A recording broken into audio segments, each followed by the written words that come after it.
8,000 plays. Holy crap. Are you serious with all this shit? Holy crap. Carlo just got the plays. We're live. Hey, I didn't even get my thumbnail screen. Oh, we're good. Welcome to Covers as Puck Props with 14-year NHL bagger Carlo Colaiacovo, presented by Sports Interaction, coming off a big day. Most of the hits. I mean, that Pittsburgh game, I heard you talking about that Pittsburgh game. Good God, that Pittsburgh team is brutal. But the 29 hits, right? It hit. It hit.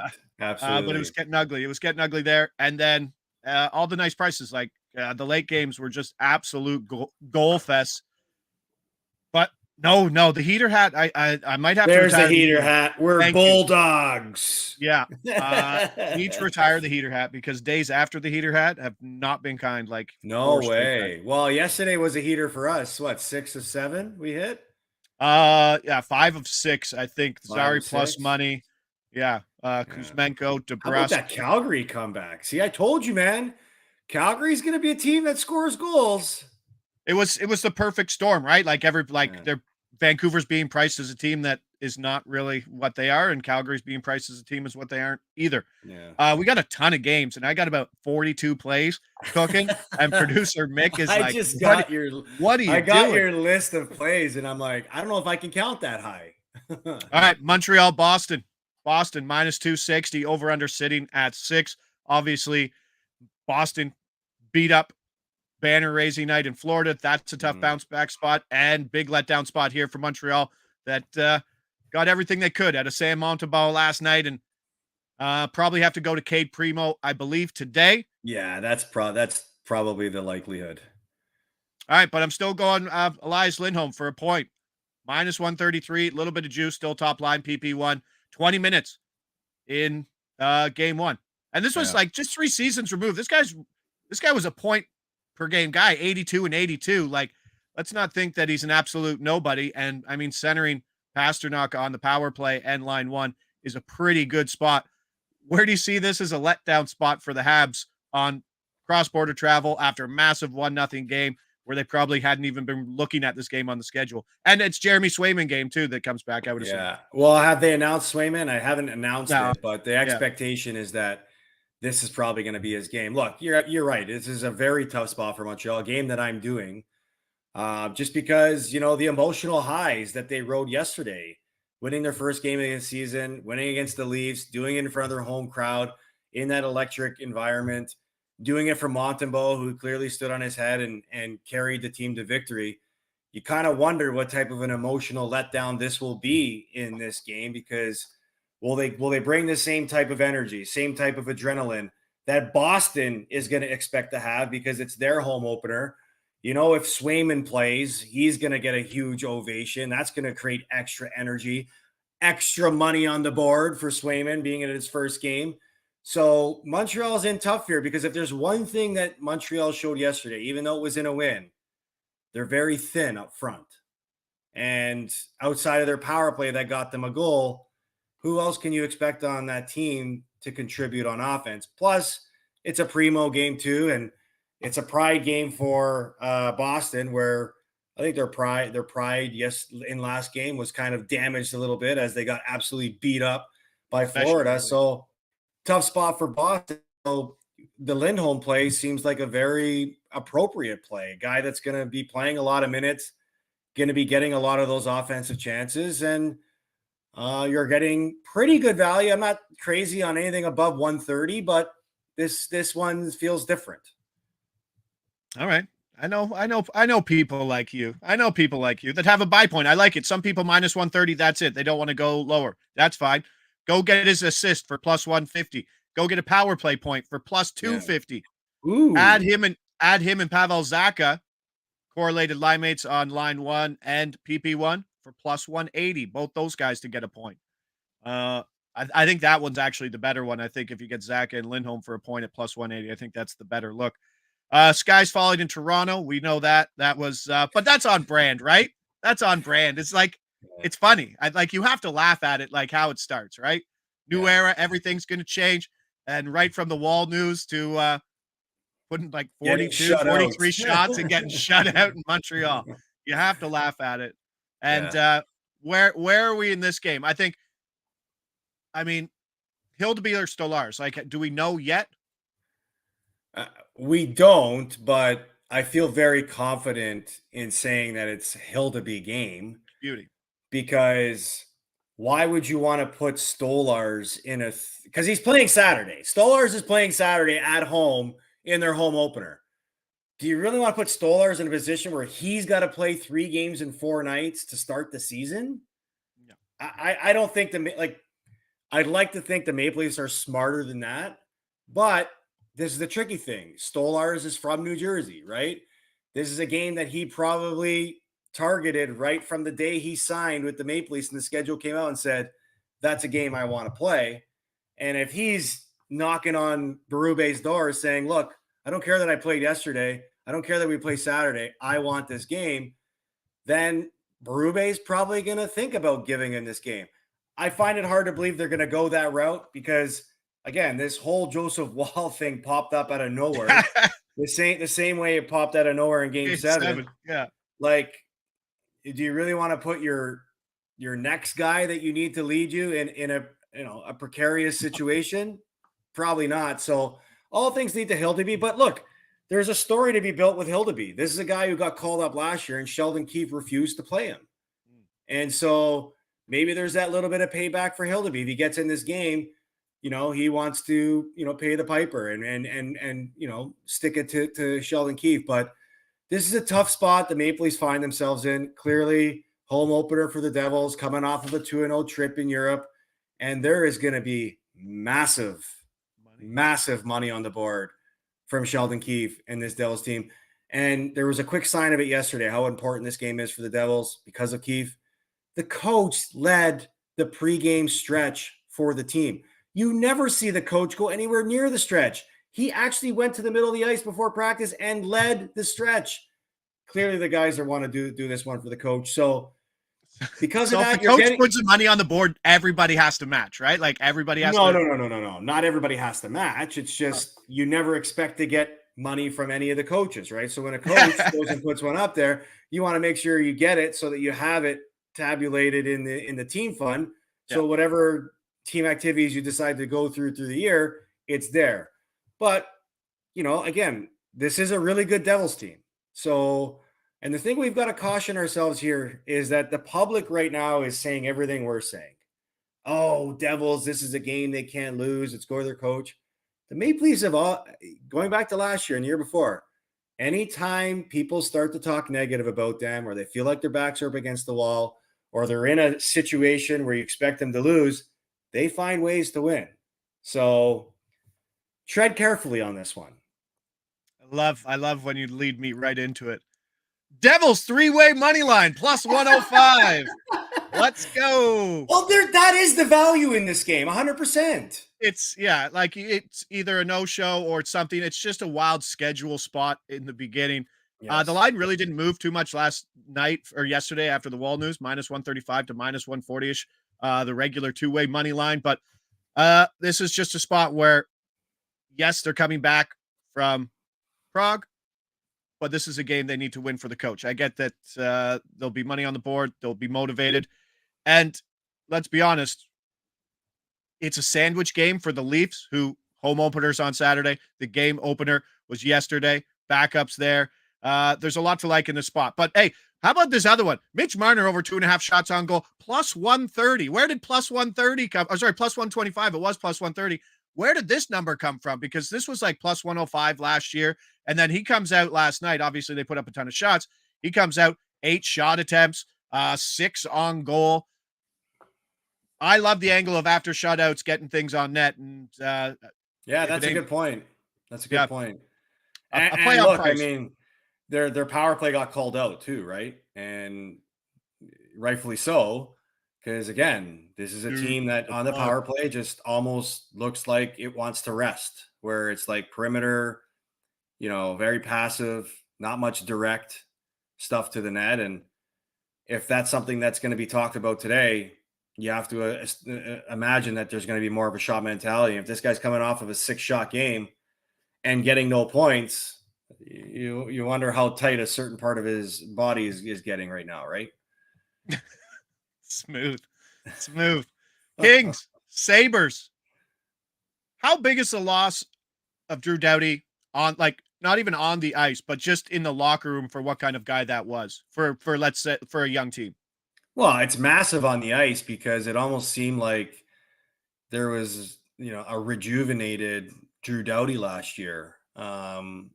Considering the mileage that he's put on up until that point, is a guy that found his game again. And you look at their defense, like I just look at their defense. He was the guy that was going to run the power play. Who's going to run the power play for the LA Kings Grant right now? Clark, bud. Grant Clark, right? So No the market. drop off from Doughty to the next guy is significant, right? So it's and in the locker room too, he's clearly a big piece, a big voice, a big presence. He's a guy that's clearly going to be missed, and you'll wonder how that could affect a team both positively and negatively. I think for a team like LA, I think more presence and ice time it'll affect them negatively, but I think all around, this is a team that's still pretty well, constructed. All right. Alex Lafreniere or Laferriere. What's the rookie? Last year's rookie, Laferriere. Yes. Lafreniere. Yeah. He's up on the top line. He doesn't have any props, but he's plus 400 for a goal. He's also on PP1. Not a play, but certainly a look in that spot where he's not priced. What I got in this is Kings team total over 3.5 plus 125.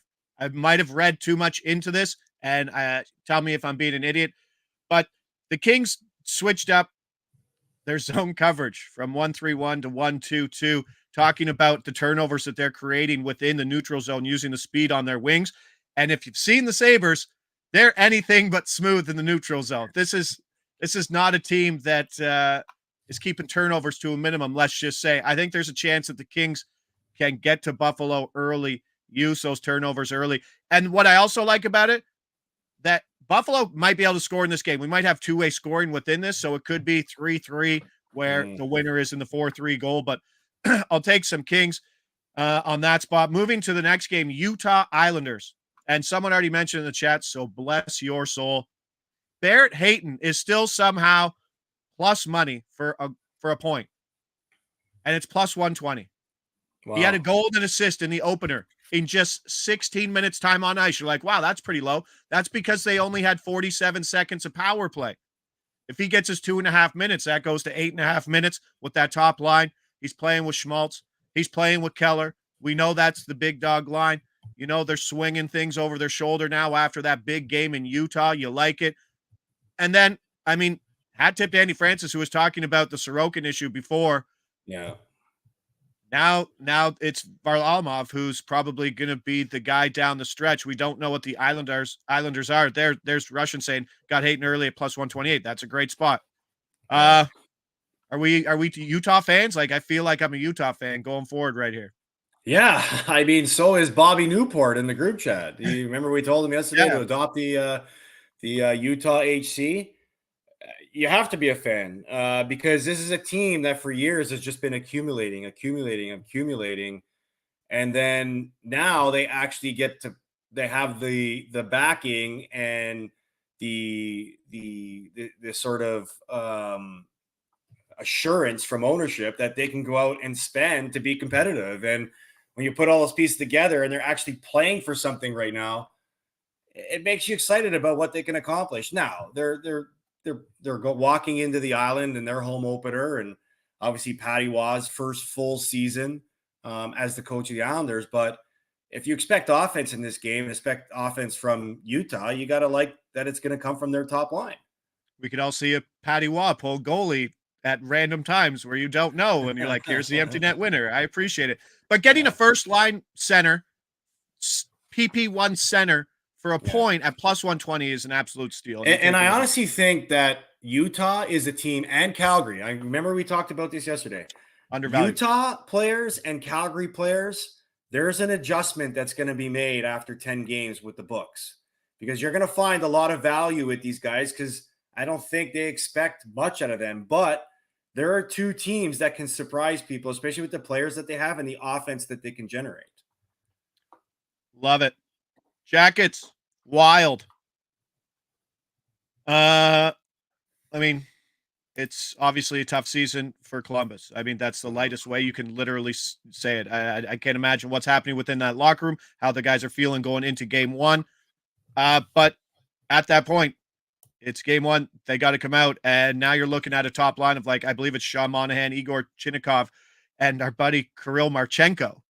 And they just struck. And this is just a bet on opportunity again. And I'm splitting a unit with Chinnikov for a point and a shot on goal at plus 120 and plus 125, where if I hit one, I'm winning a bit of money. But the offense has got to come from somewhere. Yeah. And in this spot versus Minnesota, is Minnesota going to lock things down defensively all game? I'm not sure. Could the Jackets get shut out? Yes.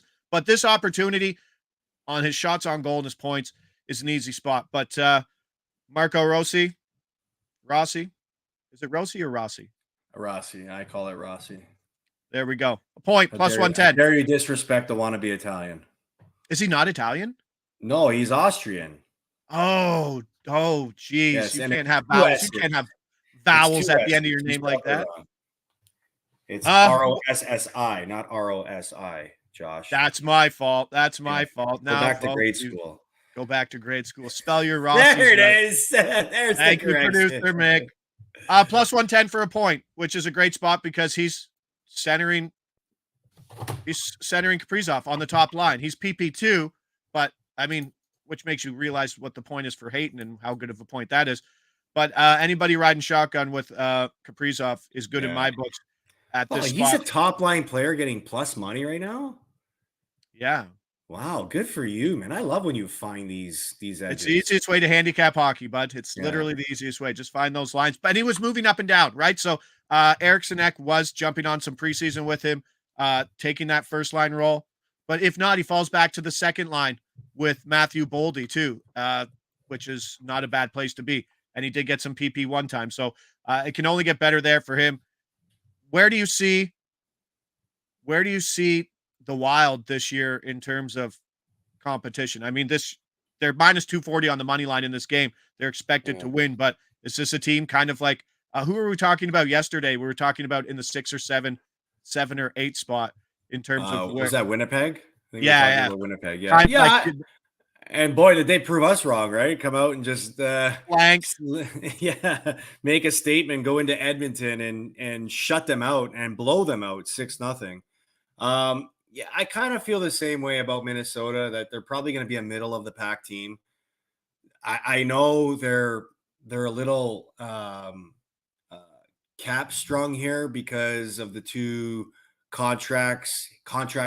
cap hits that are limiting their roster construction with Parise and Suter that are carrying large dead cap hits. So they're doing their best to fill out the roster with, more cost-efficient players that could benefit from bigger opportunities. And they've also drafted very well. Absolutely they did. And again, because of that, they've got to find these small cap hits that hope to get produce with bigger opportunities. So, the goaltending is, the tandem's okay with Gustafsson and Marc-Andre Fleury. They have top-end talent in their top 3, maybe top 4. But, I don't see them being anything more than a team that's trying to clinch a playoff spot, compete for a playoff spot. And I think offensively, they're really going to have to lean on Boldy, Rossi, and Kaprizov and Ek. Because after that, it gets pretty ugly, right? You got Hartman, Foligno, and Yakov Trenin on the third line. You got Marcus Johansson as a top 6 player, which he probably isn't on a lot of other. Can you say the fourth line center iceman's name? You loser. No. Marat Kuznetsov. How do you slip a D in there? How do you get it? That's a pretty good effort. I don't know how to exactly how to say it, but I think it's Husnadinov. How do you put a T and a D together, bud? Yeah, no idea, but it should be fascinating to see the broadcasters have a field day pronouncing that one. Oh That's a God, Matt Cause specialty. Is that what? yeah. That's He's what that is? he's shoulder to shoulder on that nameplate on the back of his jersey too. Yeah, Oh yeah. wow. All right. So No, go wild. we yeah, but yeah, Chinnikov splitting one up, and new watchers, new viewers. If I can get a guy's plus money point and his plus over 2.5 shots on goal, I'll usually split a unit between them because it's tough sometimes in those situations to find out where you want it. Yeah, Josh and then versus Val. you don't want to miss out on one of them if the other one And hits. that's where it came from. Being upset after I'm like, should have taken the over shots. Yeah, yeah. Dallas, Josh versus Nashville. Bounce. Dallas, Nashville. Saros. Yeah, not sure if he's in. Not sure if he's in today. Who's the backup there? Is it DeSmith? Ooh, that's a good question. Casey DeSmith? Dun. But we are going. The market's going to the 6.5, but there's the 6 flat at Sports Interaction. That's where I'm getting that one. No, it's Scotty Wedgwood. Scotty Wedgwood. Yes, that's who it is. Ooh, revenge game. Scotty Wedgwood, Dallas Stars revenge game. No, not thinking too much about that one. But no, I do like the 6. I like that Nashville has added basically a whole new second line with Marchessault and Stamkos, but they've kept the first line together. They're still going to keep O'Reilly and Nyquist together, which is important, I think, in terms of right out of the gate. At least it is. Yeah, agreed. Dallas loses Tanev. Dallas doesn't really love their blue line. I think we mentioned that when we were talking on Andy's show the other day, that they were running 5 defensemen in the playoffs because they don't like Nils Lundqvist, but he's there. And the guy that we were really high on because of Andy as well, Miro Heiskanen, over 2.5 shots on goal, plus 110. This guy could lead, and hat tip to Andy, this guy could lead all defensemen in minutes played this year because of the opportunities and the lack of talent on defense. How high do you think they could lean on someone like Heiskanen, who runs basically everything on that offense, especially on that power play? Well, you would hope that they're not leaning on him too much throughout the season because you don't want could be 26.5. Well, you don't want to like burn him out, but look, they've got to do a better job finding a way to. I mean, it's in today's game, it's hard to imagine you could run a team without rolling 4 lines and rolling 6 defensemen. The game is too fast. It's too demanding. It's too physical. Like you have to manage guys' minutes. I don't think guys that play over 25 minutes a night can be their best on a nightly basis. It's taxing, especially when you're playing against other teams' top players every shift you're out there. So, look, Miro Heiskanen is definitely a clear candidate that can do it. But, you saw in the playoffs when they needed him to step up in the 3rd round, how much did he have left in the tank? Right? It catches up to you. So, but he's a major factor in the way they go. It's the way he pushes stuff offensively, and it's the way he establishes himself defensively. He's literally what they call a 5-tool player. He's a 5-tool defenseman. You want to give Ilya Lyubushkin 21 minutes a game?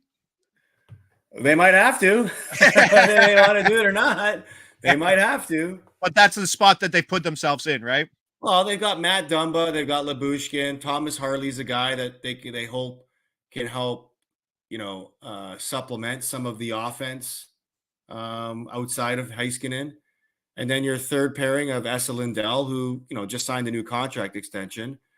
They're going to have to find a guy that's Lundqvist or, somebody else that they could either pull from within or pull one from outside of the organization somewhere. Casey DeSmith is the backup in Dallas, not in Nashville. There we go. All right. Speaking of Casey DeSmith's former team, coming into the second last game, a couple more plays here. Pittsburgh at Dallas. Pittsburgh at Dallas. I hate when I get excited and say the wrong thing. Detroit. Now I'm a little subtle. Minus 135 Detroit on the money line, which seems kind of long considering what we saw in Pittsburgh. Over under sitting at 6.5. I need Rickard Rakell. Like you said, I heard you talking to AK today on TSN saying that obviously Crosby doesn't have any talent because maybe the only talent that exists, which is Bunting and Rakell, is on the second line with Gino. But Raquel played half of his shifts yesterday with Beauvillier and Sid on the top line. Obviously, when you're losing 5-0, 4-0, you got to throw things around. But here we are again, plus money on both sides, splitting the unit up on his point, splitting the unit up on his over 2.5 shots, blanked, got to shoot the puck. And this is a spot where he's playing 18 minutes. He's playing PP1. You were watching the game on the side. What did you see from Pittsburgh's 29 shot, 0 goal effort yesterday?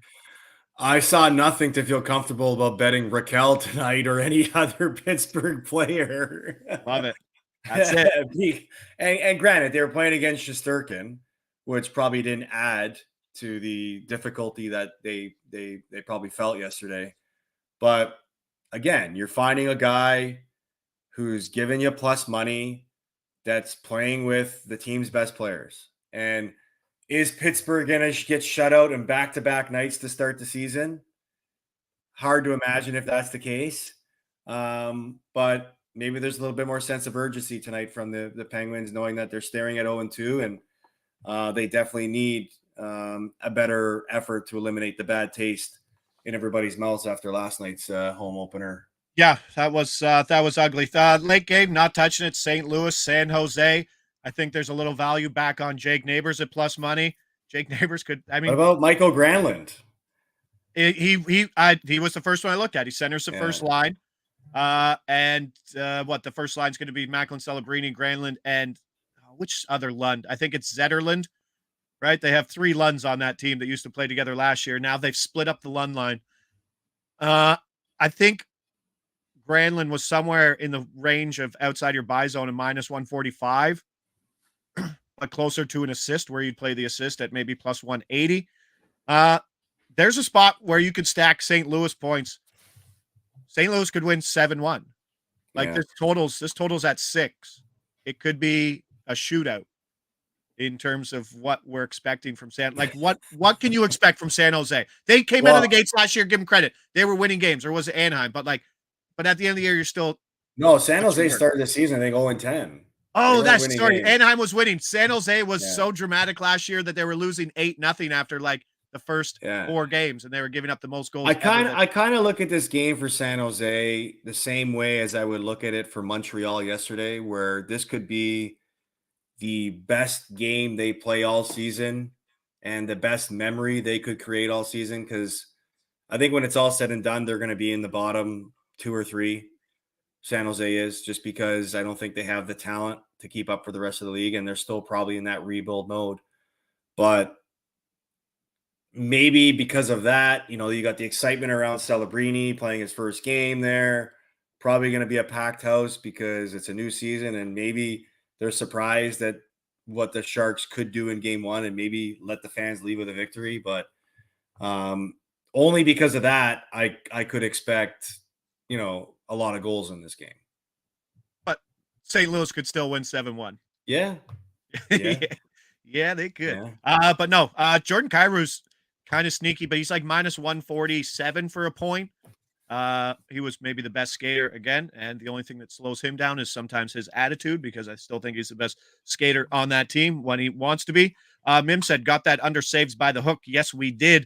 It was 28 shots on goal with 40 seconds left, and I was very worried coming down to the wire, especially with how things went in baseball for me. But giant card. Somehow I pulled together a 36 play card. A lot of plays. I'm just waiting for the scroller to get past so I can read them all in order. But again, producer mix. Here you go. Elias Lindholm over 0.5 points, minus 133. Great game today for Boston to stack some points. New Jersey, I think this is a great spot, even though the public loves it as well. But plus 105 in regulation. Followed by Marner. I just think this is a great price. Plus 125 for 3 shots coming off a 6-shot night. Kings team total. This is probably the one I'm least confident in, but I think this is a spot where we find out where Buffalo is as a team. Over 3.5 plus 125. You can find the flat 3 at Sports Interaction 2 at minus 115. Hey, this is an absolute banger at a price. I just think everything clicks on this. Point for him. Center top line, center PP. Chinnikov splitting up a unit. Same thing. first line wing, first line PP. I think he's playing the other point. I think he's playing high on the PP too, which is awesome. Splitting up a unit there for plus money on both sides, shots and points. Marco Polo plus 110 for a point. Don't know why I said that. That was corny. Let's go. Dallas, Nashville, flat 6. Like it. Goals in that game. We saw lots of goals last night. Hopefully more of that. Ice getting over 2.5 shots on goal. Big time on ice. Need it plus 110 there. And then a splitting up. Don't clip the part where Uncle Carlo says, I wouldn't want anything to do with this Pittsburgh offense. Cal, point, shots, plus money on both sides. There was a butt in there, though, when I said that. I know. At the end. Yeah. And that's where we are. Thank you to producer Mick. Thanks, everybody there in the chat. Giant card. I forgot what it's like to handicap 9 games in the morning for hockey. You're like, oh, yeah, it's 10 o'clock already. Wow, that was a quick morning. But thanks, everybody there in the chat. Back tomorrow. More plays, but lots more Leaf talk. Friday is going to be heavy Leafs, bud. Love it. Where Carlo's like, I need more Leaf talk in my life. I need that more than anything. But hey, staring down the cannon, 0-2, going home. Hockey night in Canada, Saturday night. That's where we're headed for Leafs Town to open up the 24-25 season, it seems like. And Wall's done for 7 days, which is surprising, but not surprising. Let's leave it at that. I'm Josh Ingles. He's Carlo Colaiacovo. This is NHL Puck Props on Covers presented by Sports Interaction. Have a great day, everybody. Let's cash. Ciao.